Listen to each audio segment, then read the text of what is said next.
Yo guys, this is WrestleKicks. My name is Jared, and today we're going to go through your AEW Dynamite review. We've got Bryan Danielson and Kenny Omega teasing future matches. We have crowned a new TNT AEW champion in Sammy Guevara. We had a fire promo segment with MJF and Darby Allen, and Adam Cole is in action as well. And we're going to go through it all right here, guys. So sit back, relax, and I hope you enjoy. So guys, how's it going? As we all know, it was a decent Dynamite this week. Again, obviously they are so consistent with their shows recently. We're being spoiled, truly. The majority of the show is great, and then obviously you do get your slight negatives. When I say slight negatives, I mean... yeah. but...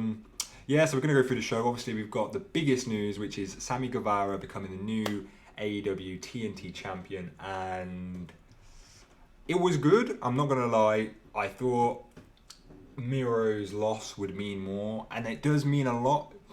I think people are happy that Sammy won, but at the same time, I do think that the match was weak, and the match could have presented Miro losing his belt in a much bigger scale. I think he should have lost it as at a pay-per-view. It was weird.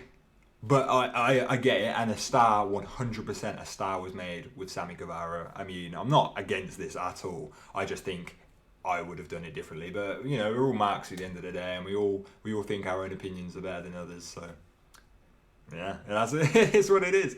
But yeah, no, we've also got Kenny Omega and Daniel Bryan with a good segment. There's so much to go through, but we're going to get started with, obviously, from the beginning of the card, make our way through. So the show kicks off obviously with CM Punk's music, and I keep thinking he's coming to do a promo, but he just goes and sits down at commentary, even though CM Punk on commentary was gold, and we'll get to that. But yeah, CM Punk basically opens the show. There's no better way to open a show than listening to Cult of Personality, in my opinion, unless you're going to give me Daniel Bryan forfeit. Honestly, I need a forfeit. I don't know what we're going to do, but every time... it's just in my head as Daniel Bryan, and it's really annoying. Bryan Danielson, I need to practice that. But yeah, basically what I was going to say is if you're going to give me Bryan Danielson versus Kenny Omega, then that might be better than Cult of Personality. But so CM Punk opens the show, and then straight away that's followed by Adam Cole making the entrance. And again, this guy is so over, and he's the future of AEW, quite literally. He could have been the future of WWE if they wanted him to be, but they clearly had no business with Adam Cole. Do you know what I mean? Like, what was it? I read recently that they were going to take away his old Bebe Boom gimmick. They were going to make him a manager. They were going to change his name. Can you imagine a world where that has happened? Can you imagine if AEW didn't exist and that's Adam Cole's future? Do you think he would have stayed in WWE even if AEW didn't exist? Or do you think Adam Cole would have gone back to perhaps New Japan or Ring of Honor or something like that? Let me know in the comments down below, guys. But yeah, so we get Adam Cole, and then he basically starts the show against Jungle Boy. And on paper, this match is amazing, and I was super hyped for this match. And of course, it's TV, so they didn't give us everything that these two could potentially do, of course. So the match wasn't, it's not like the 5-star match that we were all expecting on TV, but it was still a very good match for TV. And both of these wrestlers are absolutely amazing. Adam Cole, the way he won interested me. We'll get to that. But the way he won interested me a lot. I thought he'd get the clean win. But I guess not. I don't know. I guess we do need to keep Jungle Boy strong because he does lose every big match he has. I mean, is he won a big match? Obviously, the Casino Battle Royal, but I don't think he's ever won a big match. I honestly don't. So at some point, Jungle Boy is going to win the big match, and he is going to take his career to the next level. But yeah, he seems to be losing a lot of these. AEW went out of their way to kind of make him look a bit strong in this finish, which is great. But yeah, let's go through the match. So it was, like I said, it was a very nice match. There was no build to it really. Obviously, Adam Cole's just getting his feet wet in AEW, so there's nothing really, anything there apart from the glaring Kenny Omega storyline that I can't wait to start when obviously he eventually and inevitably turns on Kenny Omega. So I guess we're all waiting for that, but I feel like they could have put more into this Jungle Boy thing. I know we're just going to get Adam Cole through a few people to get him some wins, so we can eventually get the title match with Team Kenny. But I don't know. I just feel like there was no build to this match. Like I said, it was on paper, it's amazing. You don't really need to build to matches like this. But I feel like these two could have really good chemistry with a good angle. But anyway, it was, like I said, I'm not complaining ever about Jungle Boy versus Adam Cole. So yeah, it was a nice match. It started off exactly what you would expect. These two are very capable. Before we get started with the match, I just want to say as well, this match and every match on the card, can you see the complete difference between for how AEW put on their matches? Because before you would have, basically there's some really fast-paced matches, not much selling was going on. That was in the early years of AEW. And then it was kind of like what Jim Cornette was saying in a way. I'll reference him again. He was saying it was like kind of just indie wrestling on TV. And it wasn't really professional wrestling. I think only recently it's become professional wrestling. And you can tell with every match now that they're really trying to actually make the matches realistic. They're trying to tell stories in every single match now, which is great. And these young wrestlers literally have the greatest mentors right now to be able to become so good at what they do. And I bet every single youngster in that company, when I say youngster, I guess I mean 30 and younger, is just going to get so much mentoring. And yeah, if you were a young professional wrestler right now, I know where I'd want to be. And it's not NXT 2.0.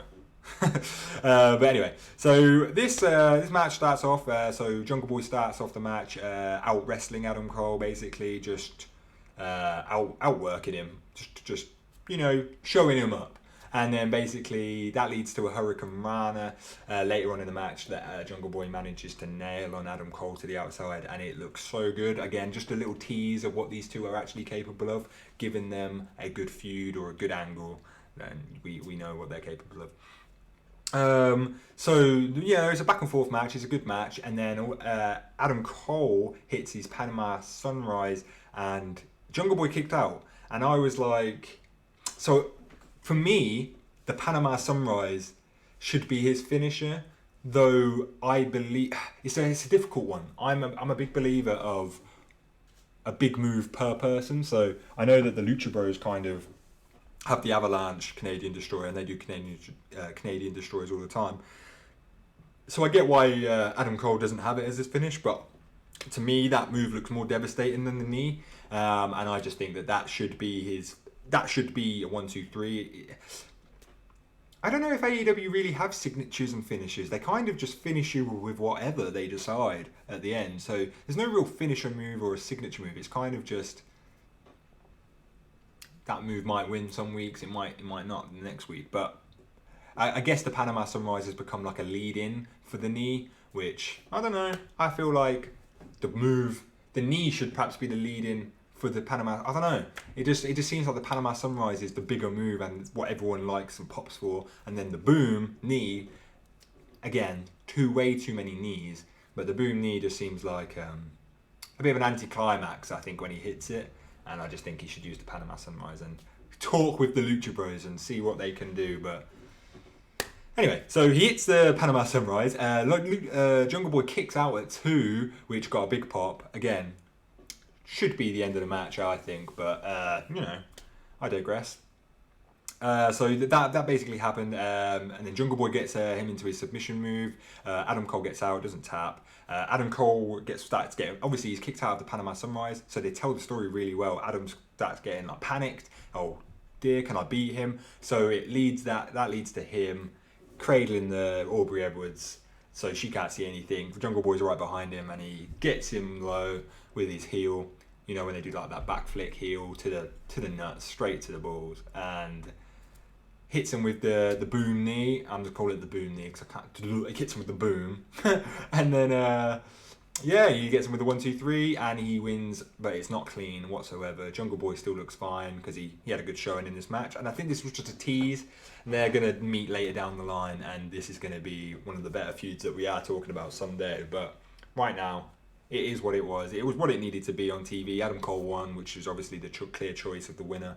And yeah, for me, I am giving this segment or this match a B rating because it was like a solid match. I enjoyed both people's work, and I like to see Adam Cole developing his character, and I really enjoyed it. So it's getting a B from me, though there are some slight hiccups with move sets and things like that, etc.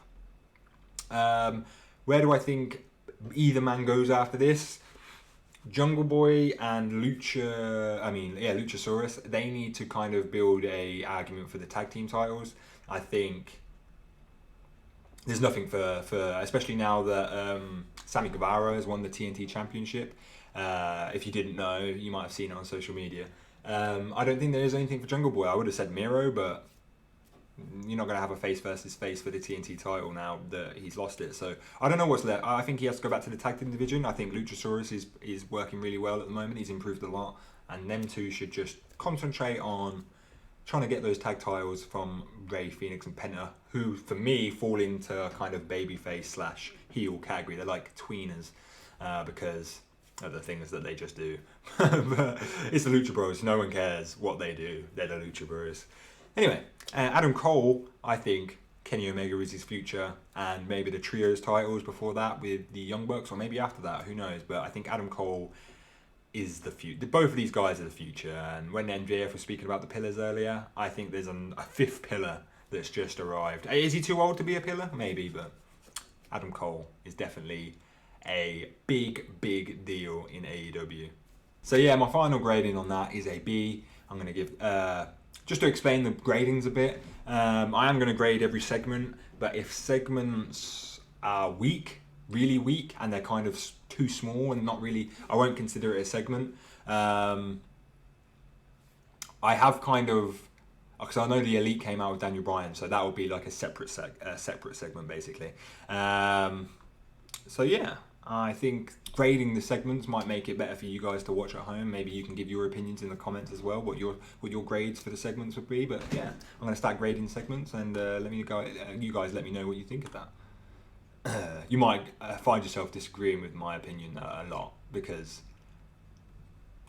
that's why I'm here. I'm trying to be controversial. I don't want anyone. I want the arguments.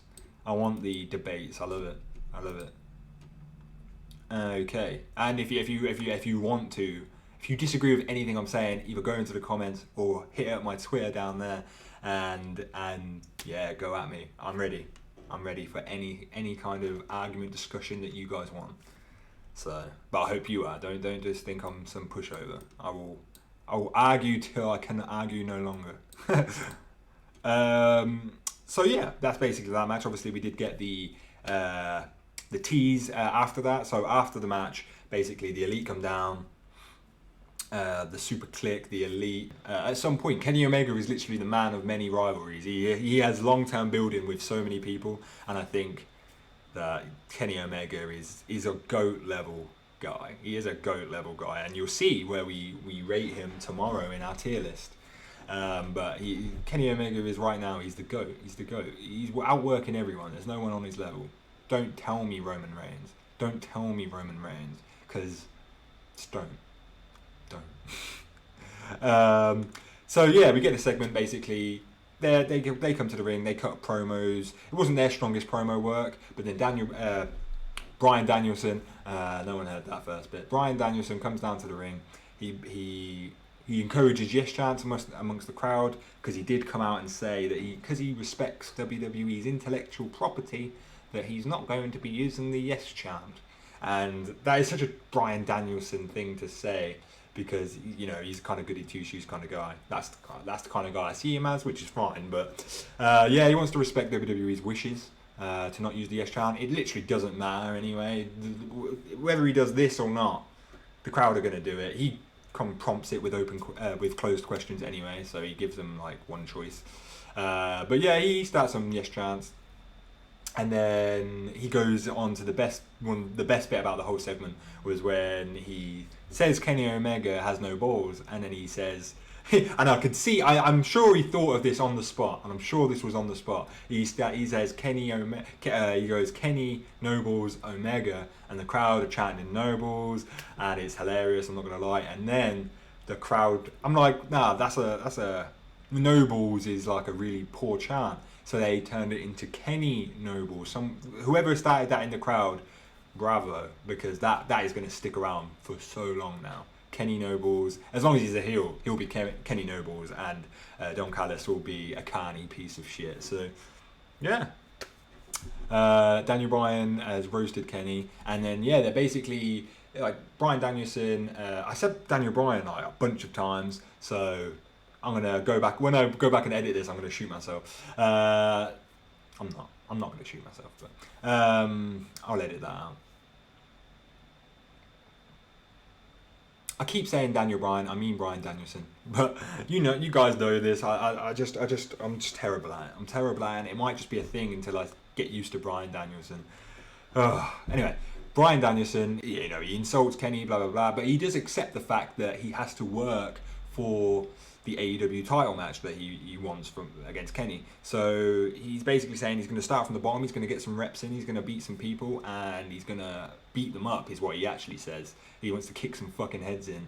And then, and then we'll get this match later down the line. I hope it's not for Full Gear. I really don't want it to be at Full Gear. I know a lot of people have said, oh, it's going to be at Full Gear. I don't want it to be.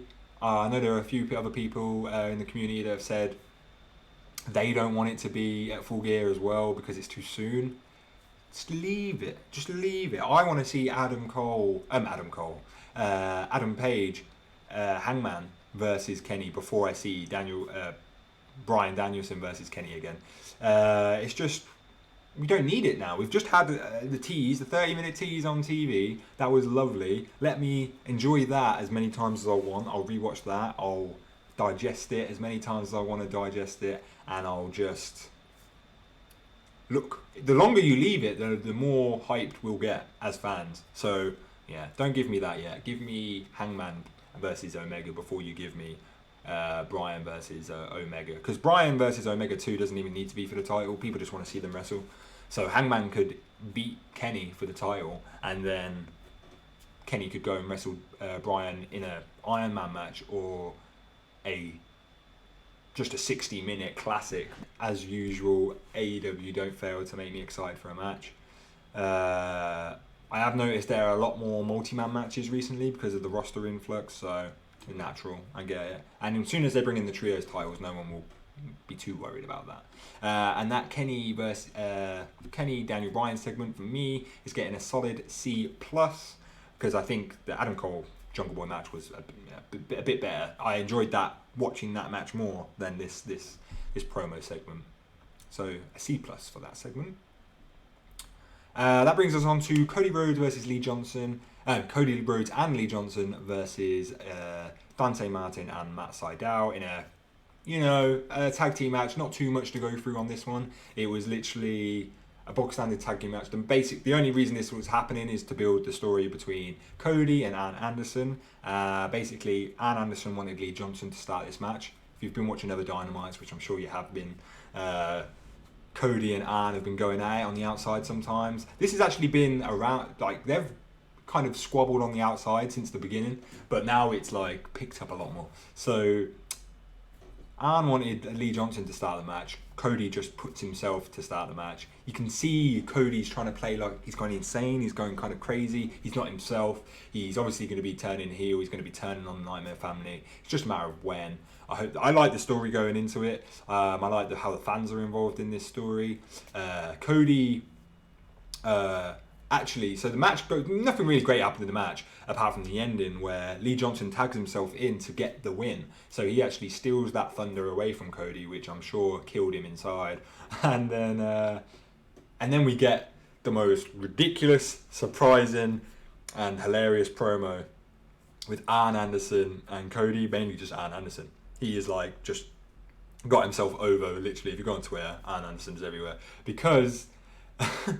He starts cutting like a promo, and it's like a normal kind of old school promo. It's a really good promo. He's just telling how Cody comes out and basically says he wants Malachi Black again. And Arn Anderson's like, no you don't. Shut up. Stop talking. Please stop talking. You got beat twice. We've all been beat down by this guy. Shut up. And then Cody's like, disagreeing, blah, blah, blah. And then Arn Anderson just all of a sudden he says like, Cody... You're the kind of guy, if you were getting your car robbed or you were getting your car stolen, or someone came to mug you in your car, you would step aside and let them have it. Whereas if that happened to Ann, he'd reach for his glove compartment, pull out his Glock, and blow the robber's brains out. And I swear, I've never laughed so hard in my life. It was I couldn't believe what I was watching. I think CM Punk found it hilarious as well. Everyone on Twitter found it hilarious. It's so funny. I watched it with Connor and we just couldn't stop laughing. It was such a good promo as well. Just because it was funny, because it was so surprising. I think that's why it was so funny. But what a promo from Arn Anderson, showing that he's still got it. And I'm really interested in this, and I want to see where this goes. I just want to see heel Cody. I think once Cody turns heel, we will all be a lot. The ironic thing is, as soon as he turns heel, we'll love him again. We'll love him. So wrestling fans are weird. We just want what we. I think AEW have spoiled us so much that we've become little spoiled brats, and we're just like, we want this, turn heel, and then he's like, oh, okay, I have to do it. Hopefully it doesn't get too bad. You should give the fans what they want, but at the same time, you have to make things make sense, and people need to be patient. So, but yeah, it is what it is. So that segment was fine. I'm grading that a C overall because the match was lackluster, but the promo was hilarious, and it was such a good promo by Arn. Arn Anderson got this probably from a E to a C. So Arn Anderson, kudos, my friend. So that leads us into Jon Moxley, Eddie Kingston, and Darby Allen versus Bear Country and Anthony Green. I'm not going to lie, who's Anthony Green? I like Bear Country. They've got potential. Who's Anthony Green? Why is he on television? Why? Why is he on television? There's so many. I did a tier list and the roster is massive. There's so many known guys. Why did it have to be? I know they're getting squashed or whatever, but Bear Country and Anthony Green on television. Even if it is against Mox, Eddie and Darby, I know they're just building for trios titles and stuff, and they're like, this is a trio, and they want us to know this is a trio. And if Darby, Mox, and Eddie is a trio, that's fine. Put them against the Super Click. That's a great match. No one wants to. I don't say no one wants to see. I don't mind Bear Country. Got potential. Why is Anthony Green? Who is Anthony Green? And why is he on television? This whole match was meh the whole way through, and yeah, Bear Country and Random Man lose to Jon Moxley, Eddie Kingston, and Darby Allen. I can't even remember how the match finished. I think I haven't put it in my notes. All I've put is this match was boring. Anyway, so. I don't know how they won, but the best part about this match was when the random guy, Anthony Green, went to the top rope. He tried to crossbody Moxley and Kingston, and he just bounced off them like a ball. If you were throwing like a bouncy ball at a wall, it was ridiculous. It was hilarious, and hopefully that's the last we see of Anthony Green, whoever he is. Anyway, this segment for me is getting a D just because, you know what? It's getting a D just because, and it would have got an E, but it's getting a D because I like Jon Moxley, I like Eddie Kingston, I like Darby Allen, and I didn't want to bury him too much. But now that I'm actually talking about it on camera, I actually think it's an E. So I'm going to give this an E segment, an E grade. I'm going to give this segment an E grade, sorry. So I'm actually going to give this segment an E grade because I gave it a D at the time, I didn't want to bury him too bad, but this was lousy. This was lousy. Anyway, it just didn't need to be on TV. I just didn't get it. You could have gone to the toilet in this match. You could have gone and made a sandwich. You could have, done whatever, done your errands, took the bins out, whatever you need to do. But you did not need to watch this match whatsoever. You didn't miss a thing, and it did not need to be on television. Right, this brings me into my favourite people. So this part of the show was like. Again, so in UK, we have Dynamite starts at 1 a.m. So this stuff was going around about 2 a.m. And honestly, I was trying to stay awake. I stayed awake because I wanted to see Sammy versus Miro. But to get there, honestly, some of this stuff, the middle of this show. Anyway, so I'm actually looking at it and I'm just like, it deflates me. There's some good, some bad. So we've got My cat is trying to get in here. Maybe I should go let him in. Maybe I should. Yeah, this segment that I'm about to tell you is so unbelievably trash. Well, when I say so unbelievably trash, I gave it a D-. I'm going to tell you, it's the Dark Order and Orange Cassidy versus the Hardy Family Office, or whatever they are called. It got a D-. I don't want to see any of this on my TV screen. It's just pointless. Give me Dark Order feuds amongst themselves, so I like watching that, and I like that whole thing. We'll get to that. But Hardy Family Office, you are killing the Butcher and Blade. You are killing Private Party. Jack Evans and Hanelico, what was his name? What are they called? Hybrid 2. You haven't killed them much. They're probably actually bigger. They're the only ones that have grown from this. You don't need Private Party. You don't need Butcher and Blade. They are so capable on their own. Private Party, I've already said, have an uphill battle. Butcher and Blade. Why would they need a big faction like that? They are absolutely fine. They've got Bunny as a valet. It's absolutely fine. It's not working, Matt. It's just so bad. It's so bad. We want to see. I don't even care about Broken Matt anymore. It's difficult. I liked Broken Matt when he was going against Sammy Guevara, and then that was it. You turned into a madman, and this is not working. It's crap. It's absolute garbage. What a waste of time. I wish I could. I actually attempted to fast forward, and I realised it was live. And I couldn't. So anyway, I didn't want to watch any of this. But at the end of the match, we get the breakdown between Dark Order, Uno and Grayson. They walk out halfway through the match, and then basically Brody's wife and -1, they come down with Anna Jay and Ty Conti, and they kind of basically shout and scold at the Dark Order, telling them, go help your friends, what are you doing, what would Brody think? Because this show, again, was dedicated to Brody.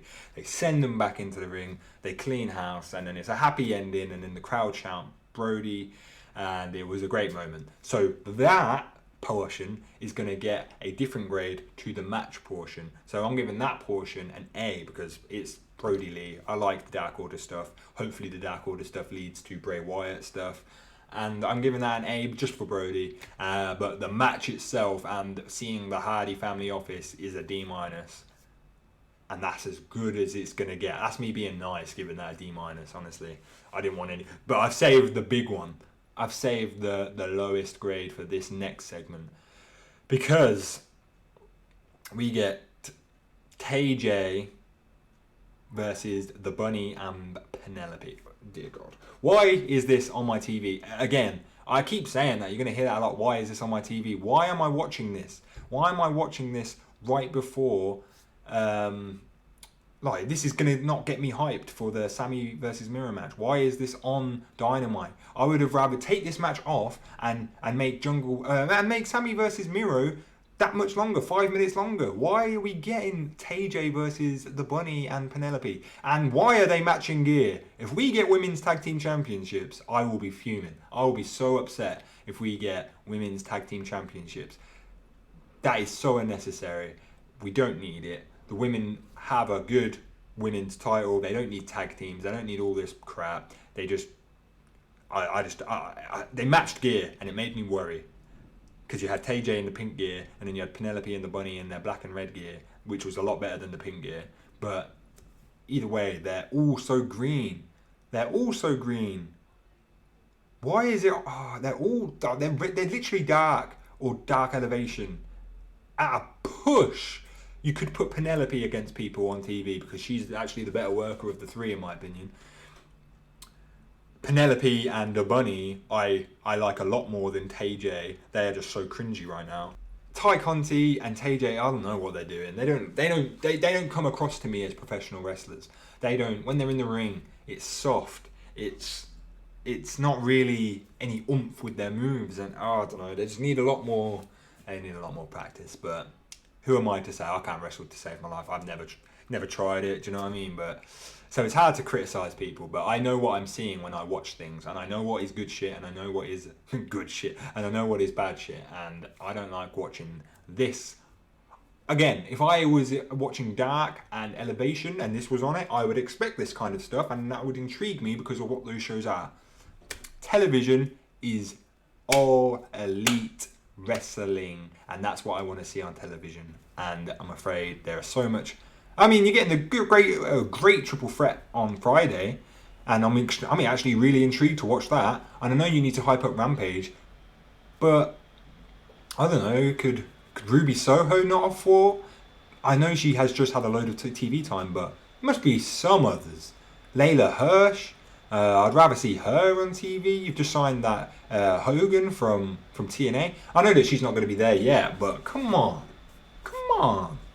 Anyway, so that segment from me gets an E, the lowest segment rating on the whole card. So, it was just trash. It was absolute garbage. And I hope we don't see it ever again. But we will. Right, moving on from that garbage, we have MJF versus Darby, and what a promo exchange between these two. It wasn't so much from Darby, but he just stood there and took all this abuse from MJF, and it was such gold. Honestly, MJF is the best heel in wrestling in the last 10 years, easily. The Miz, oh my god. So, on Twitter and on Facebook and on Instagram, on every social media platform, everyone, well, not everyone, but there are these dweebs that say that The Miz is better than MJF and he's got a better career, blah, blah, blah, blah, blah. I believe, and feel free to disagree with me, MJF is so far past The Miz. The Miz has never even been able to tie MJF's shoes. They're not even in the same league. And I've only watched MJF for 2 years. I don't care how long the Miz's career was. MJF is leagues above the Miz. The Miz is great on the mic, for sure. But, wow. Big whoop. Great on the mic is nowhere near MJF's level on the mic. And if any of you think that the Miz, because I have to get this out there, if you think the Miz compares to MJF, what, because they have shaved sides and hair on top, you think that you could just compare the two because they look alike? They're nothing alike. MJF, again, different league, and it's embarrassing, honestly, if you're telling me that the Miz is if the Miz is in the same league or better than, some people say better than MJF. Honestly, get away, get out, get in the bin. Anyway, I had to address that because I see it far too often and it's just ridiculous. Anyway, MJF's in the ring. He starts bringing up the 4 pillars of AEW. So the 4 like AEW grown pillars. I know they were, you know what I mean by grown, not in originals is what I'm trying to say. Anyway, so he goes through the list. He goes and he says Sammy Guevara, beat him. He goes Jungle Boy, beat him. He says Darby, and then quickly brushes through about Darby. He says whatever, and then he says, and finally myself, puts himself over as he usually does. And then he starts complaining about TK, Tony Khan not giving him enough opportunities, which is ridiculous. He has all the opportunities. He's the future of the company. And then, so yeah, he says he gets no opportunities. He says from his MLW days, he's got Bruce Pritchard in his speed dial and he can jump shit pretty much whenever he wants, is what he's trying to insinuate. The crowd start waving at him. Darby Allen, music hits, they come out. Darby Allen says, if you want to leave, then leave. Oh, the crowd still carry on waving at him. It's such good stuff when they bring in realism, so I love it. Such good shit when they bring in realistic storylines like this and mentioning Bruce Pritchard on AEW television, which is cool as fuck. I don't know if like that's approved or what, but it's MJF and he doesn't care.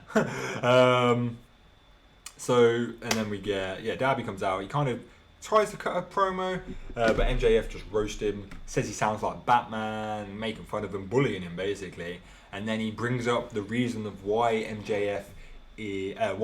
Darby Allin is straight edge, and pretty much just tells the story, and basically the story is that MJF and his uncle were in a car one day. I guess his uncle had something to drink, They have a car accident, and and Darby Allin's uncle died, and MJF brings this up, being a dick, pretending to be sympathetic, and then he says, the wrong person died that night.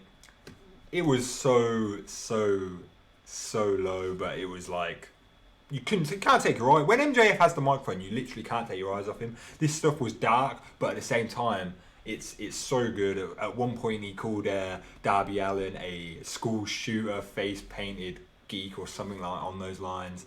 It's just hilarious stuff. It's just, I don't know if Tony Khan checks what MJF does, because MJF is the only person that says things like that. So I don't know if he gets like a green card or a gold card, so he can pretty much just say what he wants in his promos. But god level promo from MJF.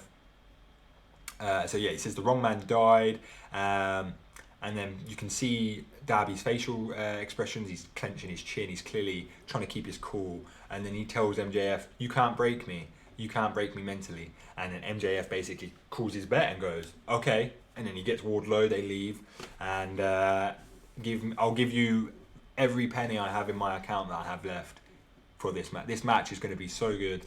The feud will be amazing, and this is where can you go wrong with MJF versus Darby Allin? The only place you could go wrong is who you decide the winner to be and how many matches they have. MJF tends to have very long rivalries, which makes sense because he's such an asshole. No one wants to drop beef with MJF until they've got a win or until they've got some revenge. So we're gonna get this story. Who knows what's gonna happen? If that's a match on the Full Gear card, then we're already winning. And yeah, just build around that. Really, build around the AEW title match, probably between Kenny and I think Hangman. You've got yourself a beautiful pay-per-view. I don't know why I was Italian, but so the main event. And at this point, I started looking at my watch, and there was 2:46 in the morning, and I knew the show was ending at 3, and I was already disappointed because I said, why are these guys getting 15, 14 minutes? They were still entering the ring at this time, so probably less than that, 13 minutes maybe, or whatever. But they both made their entrances. Miro's still got one of my favourite entrances in AEW. And then the match was good. It was a good, it was a different match for Sammy. It was like he was basically being abused. He was basically playing he's a smaller guy, so he was just getting thrown around the ring, getting beaten for a lot of the match. And then he made his babyface comeback, and it was weird. The match pace was weird. It went from 0 to 100, and then basically Sammy's comeback seemed to be what got him the win. He did attempt, actually, well, he did a second comeback. It was like a comeback, got stopped, and then another comeback.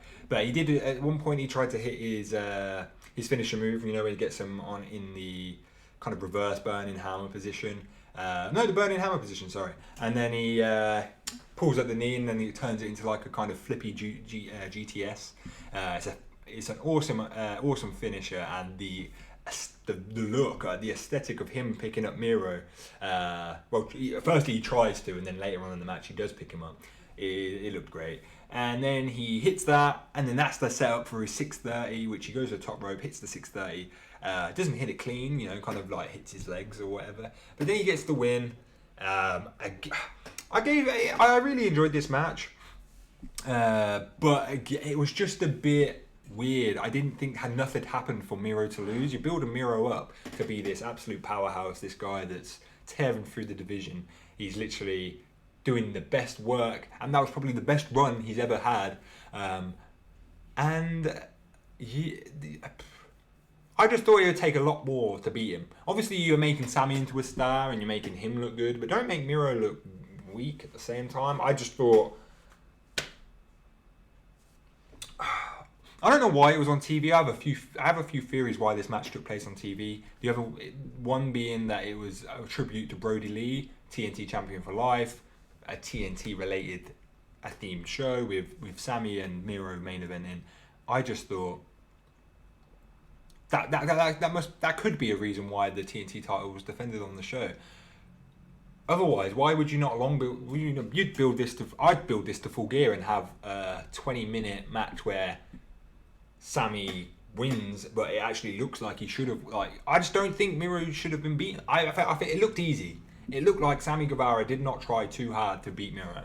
And I know the formula of the match was Miro beat you up, and then you get your comebacks in, but it kind of makes, I don't know.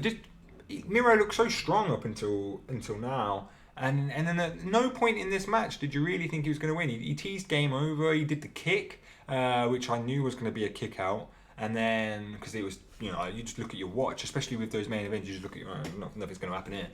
So he's going to kick out. And then the game over, he never really got close to the game over. And then, I don't know, he obviously teased it, but he didn't really get close to it. And then, yeah, he gets beaten. It's a great moment. After the match was great with the confetti, made it a feel good moment. The roster coming down to celebrate with Sammy was good. It just felt a little off to me. Maybe that's because I wanted Miro to have a longer and more dominant reign. But it was just a little off. I was watching it with Connor, and he loves Sammy Guevara. You'll find that out tomorrow. But he loves Sammy Guevara, and he was all for it. He was marking out. I wish we had actually recorded the reaction. It would have been pretty funny. But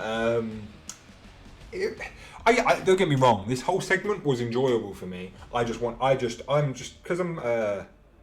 have high expectations now, because that's what AEW have given me. I want high expectations. I want that Hangman and Elite story.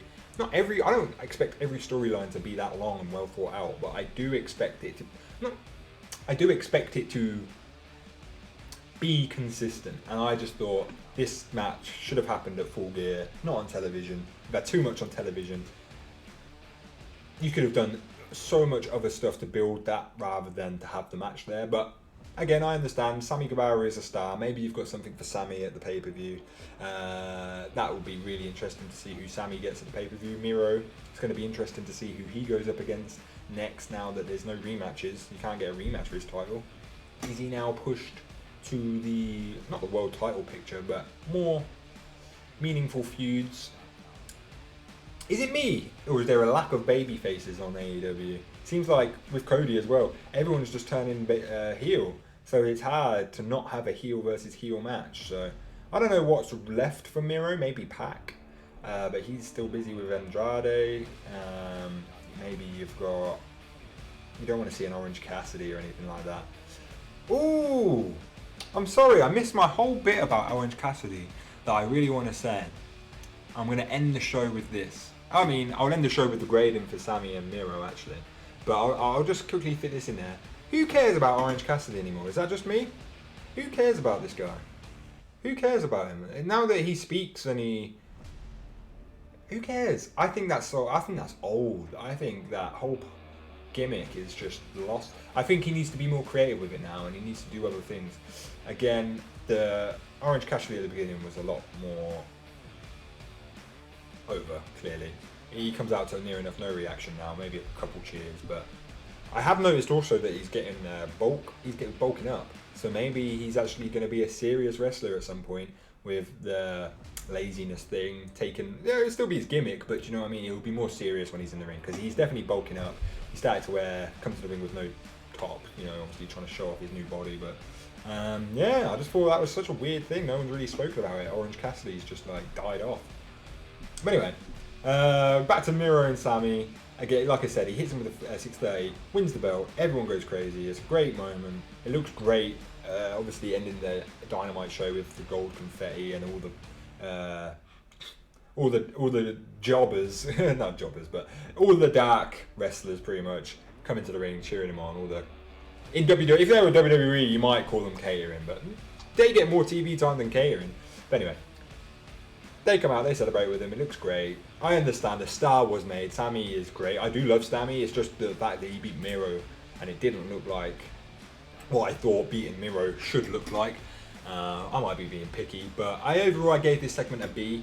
My favourite segment on the show was the MJF and Darby promo, which got an A, and I didn't think anything came close to the MJF Darby thing. That was my most enjoyable segment. I was excited for Miro versus Sammy, but it fell a tiny bit flat. But that's this review, guys. I hope you guys enjoyed it. If you have any comments to make, want to argue with me, please do. Comment below. give me your opinion. Like and subscribe if you really enjoyed it, and I'll have a Rampage video out on Saturday as normal, and then obviously tomorrow you're getting your tier list for the AEW men's roster, so be sure to check that out. But no, take it easy guys, and peace.